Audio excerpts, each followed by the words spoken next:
Everyone talks about getting rich. Almost no one talks about the real challenge, avoiding a life where you're constantly one step away from falling apart. Most people believe being poor simply means not having enough money. That's an oversimplification.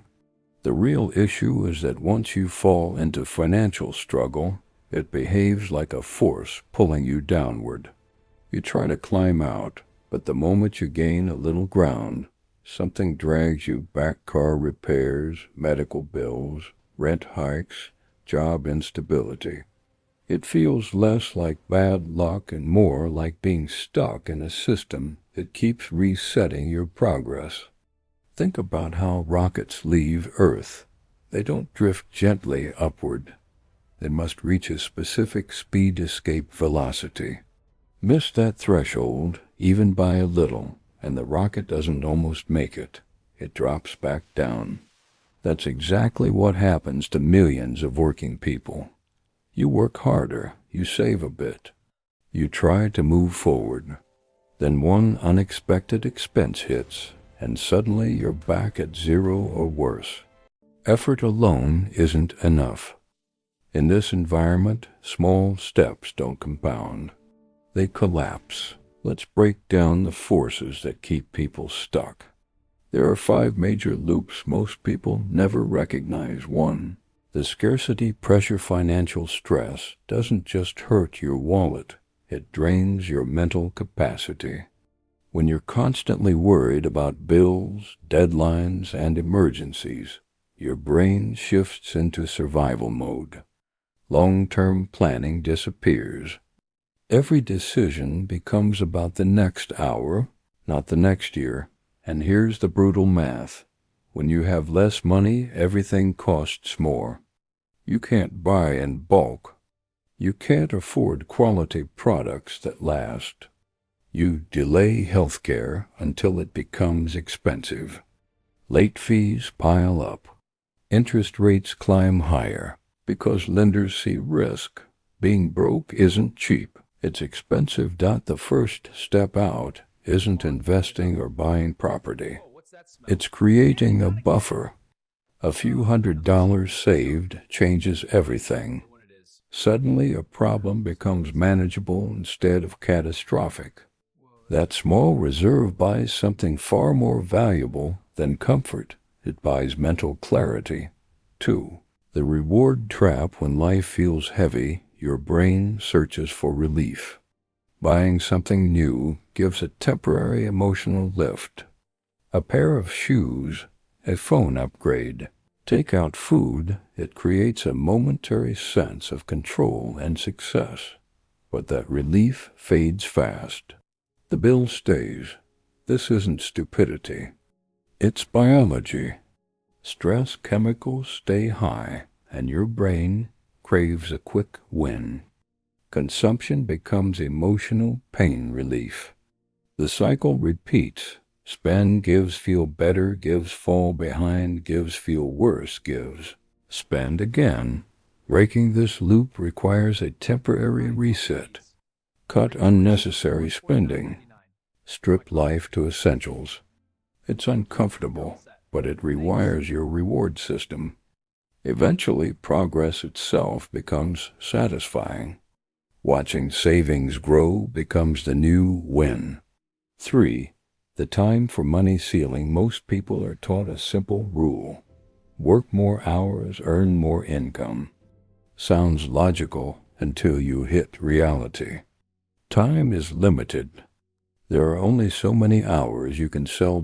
Meanwhile, costs keep rising. Prices increase faster than wages. You grind harder, sacrifice more, and somehow end the year with less purchasing power than before. The solution isn't just working more. It's changing what you're paid for. Instead of trading time, you need to build value. Combine skills. Become harder to replace. The market rewards uniqueness, not effort alone. Someone who can do 2 or 3 things well and connect them becomes exponentially more valuable than someone doing one task repeatedly. 4. Social gravity. Your environment shapes your expectations. If everyone around you is struggling, complaining, and resigned, that mindset spreads. Humans copy what they see. When someone tries to improve, they often face resistance. Not because others are cruel, but because change feels threatening. Your growth reminds them of their stagnation. To move forward, you must control your influences. That doesn't mean abandoning people. That means protecting your mental environment. Learn from those who've succeeded. Study their habits, decisions, and thinking patterns. Exposure reshapes belief. 5. The compounding divide. This is the silent separator between people who stay stuck and people who escape. Some pay interest. Others earn it. Debt compounds against you. Savings and investments compound for you. One side wakes up poorer every day without spending. The other wakes up wealthier without working. Crossing that line changes everything. Imagine two people. Person A buys cheap $20 shoes every year. Over 10 years, $200 spent. Person B buys $80 durable shoes lasting 10 years. Total, $80. The one with less money pays more over time. Now look at savings. $10 a day invested at average market growth, roughly $3,650 a year. Over 10 years with compounding, tens of thousands. Over 20 years, potentially 6 figures. Small, consistent actions become powerful, but only if you reach the point where money starts working for you instead of against you. Key takeaway: what to avoid, understand. The trap isn't just low income, it's the loops around it. Constant emergencies draining focus. Spending for emotional relief. Trading time for capped income. Surroundings reinforcing limitation. Debt compounding faster than progress. Breaking free requires stages. Stage 1, stabilize. Cut unnecessary expenses. Build a small emergency reserve. Eliminate high-interest debt. Stage 2, build. Develop skills that increase value, not just workload.